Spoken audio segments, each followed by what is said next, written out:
this is Jordan Castillo Price. I am the author of the ABCs of Spellcraft, and I am here to talk with Nick Hudson a little bit more about the characters in the story. Hi, Nick.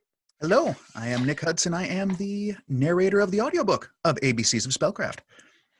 So we were talking a little bit sort of in the in-between recordings about Dixon and Yuri, and how they're not just one-note characters, how they have a little bit of depth. And I think, so to me, this is how I see Dixon anyway, is that, you know, while he is like a positive, upbeat, happy, optimistic, stunningly optimistic, painfully optimistic guy. Alarmingly. On the flip side, he's slightly shady. You mentioned that in the character breakdown when you sent me. I didn't know that. You did. Where do you see that? I'd be interested to know. I agree. I'm curious where you see it. Sort of, you could tell that his theme isn't like don't do something because it's wrong. It's don't do that, you might get caught. And his whole family is this way, mind you. So this is not just him; it's his whole family.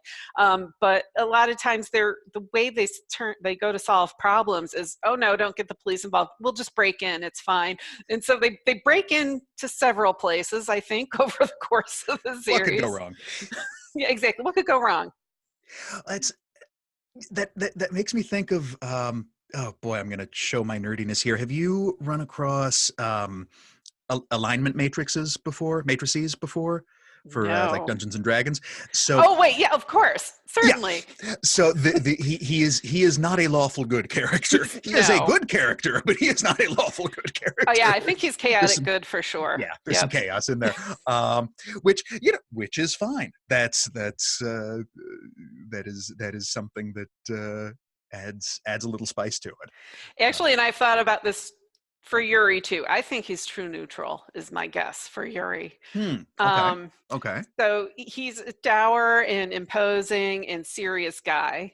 But something that, and I'm not sure where it came from, is he's got this like really high squick factor. Like he gets grossed out at the drop of a hat, like a bug, a puppet, a clown. No. Where does that bit come from? The puppets and the clowns. I love that. And I just imagine that he's been exposed to horrifying Soviet puppets in his childhood, and that he never recovered. Have you ever seen any like Soviet era cartoons? I think I have.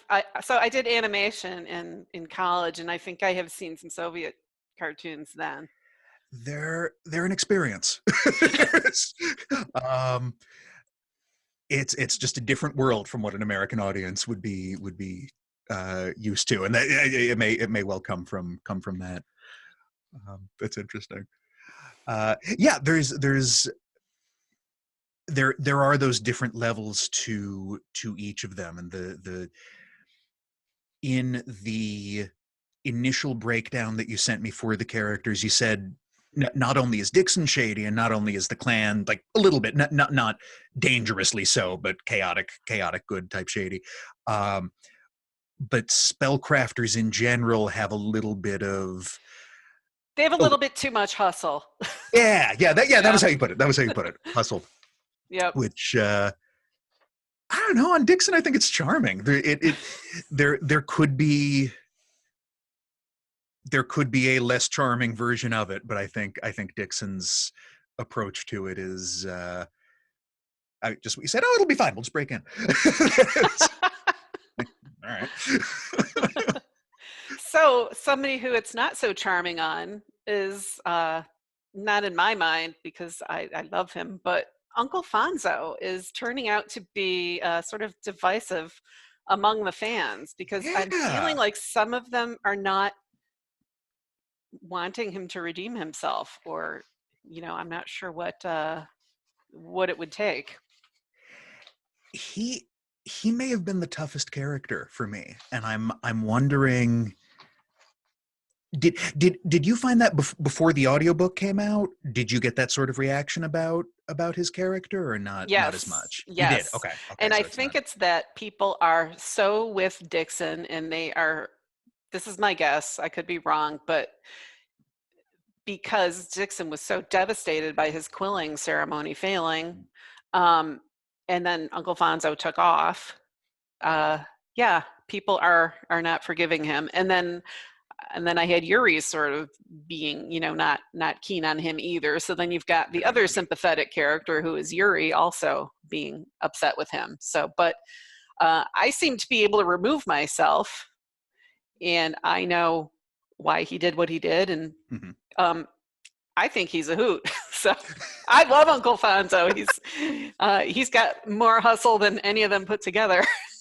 That's part of the whole hand of the family thing, which is something that I hope we get to dig into more in future books. I don't know, but throwing that out there, I think that's an interesting thing too. Yeah, he was probably the toughest of all of the characters for me. The accent on him, I know, went through a few iterations, the first 2 or 3 of which were not good, but that's how we learn. And it was tough finding exactly that line that we're talking about between, this is not a bad guy, but he's not playing by anybody's rules. That's a great way of putting it. Yeah. He's not a bad guy, but don't trust him. Yeah, for sure. Nope. No, don't trust him. And that's fun to find in a character. And once I found it, it was a really fun character to dig into. But it's tricky. It's tricky walking that line for him. This is kind of a spoiler, so if you haven't gone through the whole first arc of the Spellcraft series, maybe fast forward a little bit. I'll wave. But so during Dead Man's Quill, when Dixon is trapped and Yuri has to save him, and like his hands are all mangled, and he's expecting Uncle Fonzo to berate him and tell him he's useless, and Uncle Fonzo turns around and is just loving and encouraging and genuine and authentic too. For me, that was the crux of his. Not that you could undo what he did, but having Yuri flip then and just decide, wow, this man sees me for who he is and he accepts me. That just is such a tender moment, and you did it so well. Thank you. Well, and the way that he, I guess I won't go into details, but exactly what he writes and what he has to go through to write it to rescue Dixon is something that I think is very telling of his character, and is a really powerful self-sacrificial moment for Fonzo. The whole kind of dual climax section of that book, of rescuing Dixon and of dealing with the curse, I don't think that I could have tackled that without the rest of Dead Man's Quill, and really without the rest of this arc, going through learning who Fonzo is and finding that voice, finding that character. It's a great journey. Oh, thank you. Thank you. So the readers want to know if we have favorite characters. Actually, I've never asked you, but I personally don't. I can't. I dig them all. And every time I think, oh no, he's my favorite, I'm like, oh, Yuri's my favorite. Oh, and then Dixon will say something cute, and I'm like, oh no, Dixon's my favorite. And then Fonzo will say something outrageous. I'm like, oh no, I like Fonzo best. So, and then Sabina will come in and stamp her foot and tell everyone to get a hold of themselves. And I'm like, nah, I like Sabina the best. So but do you have a favorite? I don't have a favorite. I have favorites to voice. I don't have a favorite as a character. Dixon is very easy to voice because his voice is basically mine, just a little bit younger and a little bit more energetic and a little bit more up here, and has more of the optimism to him. And my voice is a little bit lower. But there's not a huge change there, so it's relatively easy. Yuri, once I get into his chapters, what I'll have to do to record his chapters, I don't think I've told you this, is I'll read through the first few paragraphs in his voice and then throw those out and then start again, because it takes me a minute to get into his, especially after Dixon's ebullience, it takes a bit to get into whatever the opposite of ebullience is for Yuri. Into the Yuri space. Yeah. But once it's there, his just grumpiness with the world is so much fun to inhabit. But overall, as a book, Something Stinks at the Spa was my favorite to get all of the characters in, because they're so unique, so strongly written, and each has their own delightful quirks to get to play with. Oh my gosh, your Liza was just such a hoot. And I wanted her to be sympathetic, right? Was she? She was left at the altar, and yeah, and even as outrageous as you did her, I still felt bad for her. I just good. Yeah, absolutely. And Yeah, and she was Dixon's little buddy, just like Janet was Yuri's little buddy. Yeah, they're all, especially in that one, I felt like they were all very fun, strongly written, and maybe not the two men, but ignoring the critic and the businessman, very tender characters. Janet and Liza both. Yeah. Critic and the businessman, less so, but they were fun to voice too. They were fun. They were fun to listen to, for sure. Yeah. I mean, I really believed that this critic thought he knew everything about everything, and and didn't realize what a douche he came off. Neither of them did. Well, that's I know those guys. I won't say who they are, but I know those guys, and that's some of the fun things. When we talked about doing this interview, I said, as soon as I hear your voice, I'm going to steal your powers. That's the danger of talking to a narrator. But I have worked with people like this. Not to that douchiness extreme, but who have that sort of voice, and I can say, "Oh, great, we'll just amp that up a bit," and his nose is stopped up. Okay, great. That's where that gets to come from. I didn't know that you would take the stuffy nose and run with it. Of quite course, as well as you did. It was freaking hilarious. And then he comes out and he's singing a Russian dirge with the stuffed up nose still. He's still got the nose going. Oh my God. Just dying.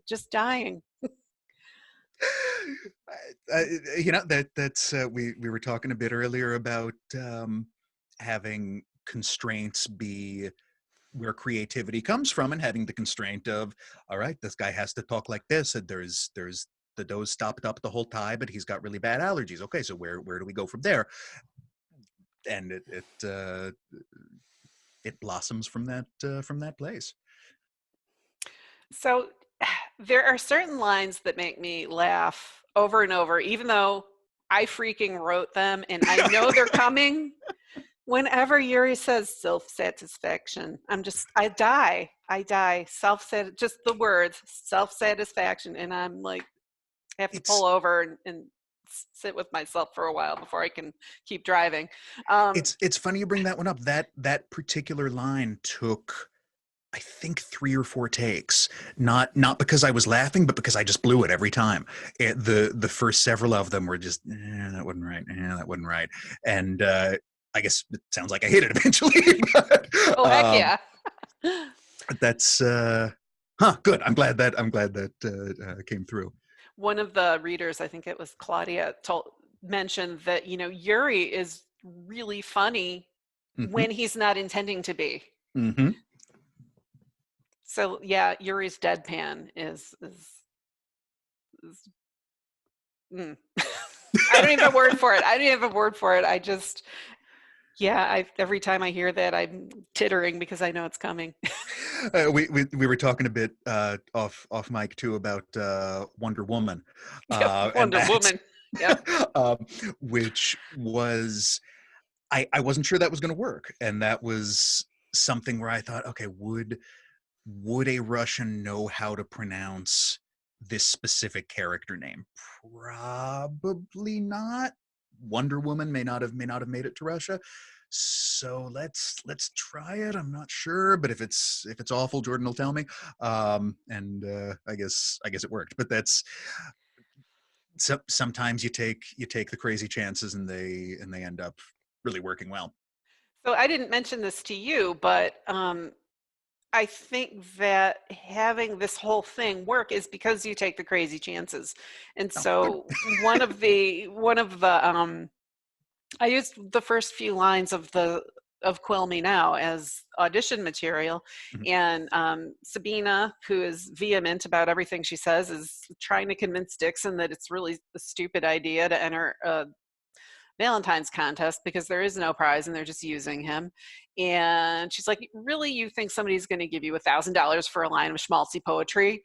And he says, well, it doesn't have to rhyme. And literally, of every audition I got, you were the only one who said that line as if it was supposed to be funny. Like everyone else just kind of read it. And so I thought, So funny. you get my rhythm. Like you get when I think I'm making a joke and you make a joke. I thought that was so clearly a laugh line. Oh, that's so funny. Huh. And that's, for another project, another narrator would have made a different choice, and that would have been right. And that's part of the beauty of having the wide variety of potential narrators to choose from is when people make those choices, and sometimes they work. Yeah, and I think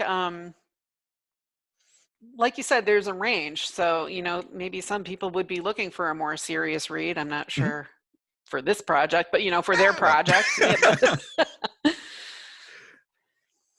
yeah, that's something that's been nice about getting to hear um, work that other narrators have done, and I haven't gotten to listen to Psychop yet, but it's on my list. But hearing the way that other narrators approach their work, you get to hear all this different fun stuff, and it's, oh man, I never would have thought of that. That's brilliant, and that's exciting to see. So do you get to consume audiobooks as a listener? My start in it was old time radio, so I've listened to a whole bunch of old time radio dramas. If you ever want to be bored to death, ask me about old time radio detective stories. I'll talk your ear off. So that's where a lot of my audio education came from.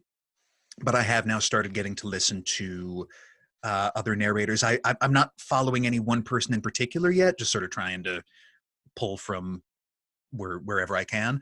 And it's great. It's great. You'll hear things that are, oh, no, I would have done that differently, but I see why they did that. Or, yeah, just what I said a minute ago. Man, I never would have thought of that. What a brilliant choice. It's interesting because I find that I cannot turn off the internal editor when I read. And so reading as a pastime has been negatively impacted, I guess, as my Oh, really?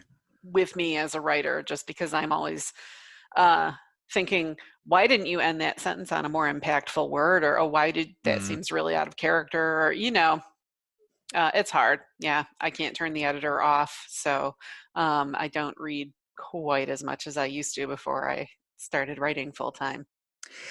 It's the editor is an important skill to have. It's a really useful thing to be able to do. So there is a lot of value in that as well. Is my brilliant take on it. All right. Well, if you have any other questions about characters in the series and you'd like us to revisit it sometime in the future, definitely write a comment and let us know, and we can come back and riff a little bit more about those characters. And so until then, I shall say goodbye for now. Bye for now. Thank you for watching.